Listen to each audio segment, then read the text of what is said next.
सम्मानित भक्तों, आज मैं श्रीमद् भगवत गीता के 12वें अध्याय का महात्म कथा का वाचन करता हूँ, जिसके श्रवण करने से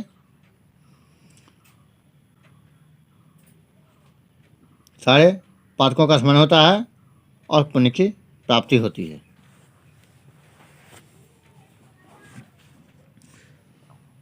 ओम श्री परमात्मने नमः। श्रीमद् भगवत गीता के 12वें अध्याय का महात्म। श्री महादेव जी कहते हैं, पार्वती दक्षिण दिशा में कोल्हापुर नाम का एक नगर है, जो सब प्रकार के सुखों का आधार, सिद्ध महात्माओं का निवास स्थान तथा सिद्धि प्राप्ति का क्षेत्र है। वह पराशक्ति भगवती लक्ष्मी का प्रधान पीठ है। संपूर्ण देवता उसका सेवन करते हैं। वह पुराण प्रसिद्ध तीर्थ भोग एवं मोक्ष प्रदान करने वाला है। वहाँ करोड़ों तीर्थ और शिवलिंग हैं। रुद्र गया भी वहीं है। वह विशाल नगर लोगों में बहुत विख्यात है। एक दिन कोई युवक उस नगर में आया। वह कहीं का राजकुमार था। उसके शरीर का रंग गोरा, नेत्र सुंदर, ग्रीवा शंख के समान, कंधे मोटे, छाती चौड़ी तथा भुजाएं बड़ी बड़ी थीं। नगर में प्रवेश करके सब ओर महलों की शोभा निहारता हुआ वह देवेश्वरी महालक्ष्मी के दर्शनार्थ उत्कंठित हो मणिकंठ तीर्थ में गया और वहाँ स्नान करके उसने पितरों का तर्पण किया। फिर महामाया महालक्ष्मी जी को प्रणाम करके भक्तिपूर्वक स्तमन करना आरंभ किया।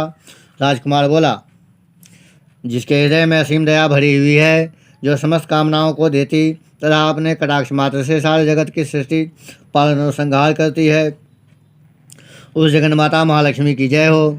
जिस शक्ति के सहारे उसी के आदेश के अनुसार परमेष्टि ब्रह्मा सृष्टि करते हैं, भगवान अच्युत जगत का पालन करते हैं तथा भगवान रुद्र अखिल विश्व का संहार करते हैं, उस सृष्टि पालन और संहार की शक्ति से संपन्न भगवती पराशक्ति का मैं भजन करता हूँ। कमले योगी जन तुम्हारे चरण कमलों का चिंतन करते हैं।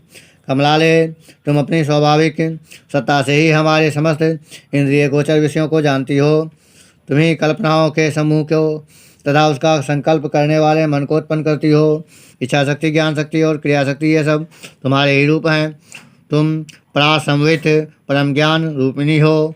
तुम्हारा स्वरूप निष्कल, निर्मल, नित्य, निराकार, निरंजन, अंतरहित, आतंक शून्य, आलंबहीन और निरामय है।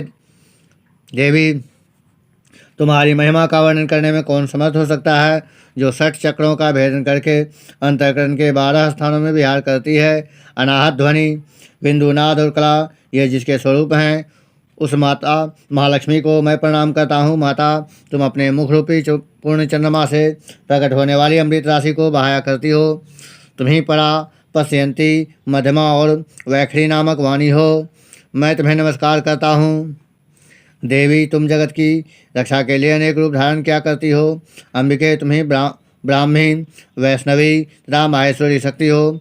वाराही, महालक्ष्मी, नारसिंही, ऐन्द्री, कौमारी, चंडिका, जगत को पवित्र करने वाली लक्ष्मी, जगन्माता सावित्री, चंद्रकला तथा रोहिणी भी तुम ही हो। परमेश्वरी, तुम भक्तों का मनोरथ पूर्ण करने के लिए कल्पलता के समान हो। मुझ पर प्रसन्न हो जाओ। उसके इस प्रकार स्तुति करने पर भगवती महालक्ष्मी अपना साक्षात स्वरूप धारण करके बोली, राजकुमार, मैं तुमसे प्रसन्न हूँ। तुम कोई उत्तम वर मांगो। राजपुत्र बोला, माँ, मेरे पिता राजा बृहद्रथ अश्वमेध नामक महान यज्ञ का अनुष्ठान कर रहे थे। वे दैव योग से रोगग्रस्त होकर स्वर्गगामी हो गए। इसी बीच में यूप में बंधे हुए मेरे यज्ञ संबंधी घोड़े को, जो समूची पृथ्वी की परिक्रमा करके लौटा था, किसी ने रात्रि में बंधन काटकर कहीं अन्यत्र पहुंचा दिया। उसकी खोज में मैंने कुछ लोगों को भेजा था, किंतु वे कहीं भी उसका पता न पाकर जब खाली हाथ लौट आए हैं, तब मैं सब ऋतुजों से आज्ञा लेकर तुम्हारे शरण में आया हूँ। देवी, यदि तुम मुझ पर प्रसन्न हो तो मेरे यज्ञ का घोड़ा मुझे मिल जाए, जिसे यज्ञ पूर्ण हो सके, तभी मैं अपने पिता महाराज का ऋण उतार सकूँगा। शरणागतों पर दया करने वाली जगत जननी लक्ष्मी, जिसे मेरा यज्ञ पूर्ण हो, वह उपाय करो। भगवती लक्ष्मी ने कहा, राजकुमार, मेरे मंदिर के दरवाजे पर एक ब्राह्मण रहते हैं, जो लोगों में सिद्ध समाधि के नाम से विख्यात हैं। वे मेरी आज्ञा से तुम्हारा सब काम पूरा कर देंगे। महालक्ष्मी के इस प्रकार कहने पर राजकुमार उस स्थान पर आए जहाँ सिद्ध समाधि रहते थे। उनके चरणों में प्रणाम करके राजकुमार चुपचाप हाथ जोड़ खड़े हो गए। तब ब्राह्मण ने कहा, मैं माताजी ने यहाँ भेजा है। अच्छा देखो, अब मैं तुम्हारा सारा अभिष्ट कार्य सिद्ध करता हूँ। यों कहकर मंत्रवेत्ता ब्राह्मण ने सब देवताओं को वही खींचा। राजकुमार ने देखा उस समय सब देवता हाथ जोड़े थर थर कांपते हुए वहां उपस्थित हो गए। तब उन श्रेष्ठ ब्राह्मण ने समस्त देवताओं से कहा, देवगण, इस राजकुमार का सुजो यज्ञ के लिए निश्चित हो चुका था।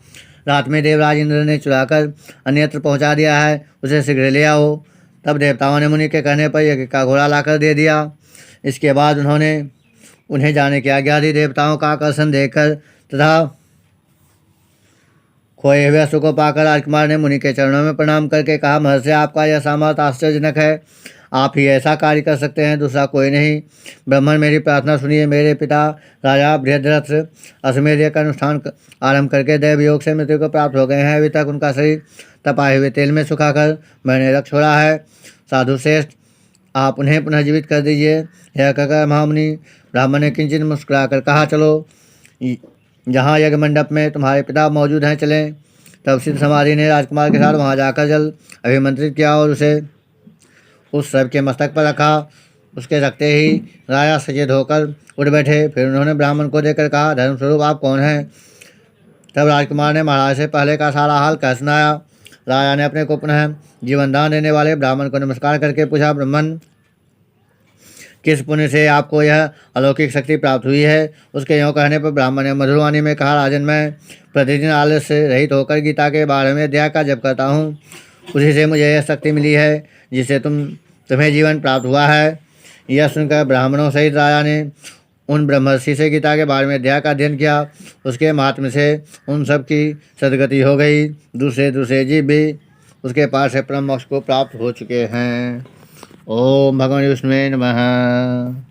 ओम कृष्ण वंदे जगद्गुरुम्।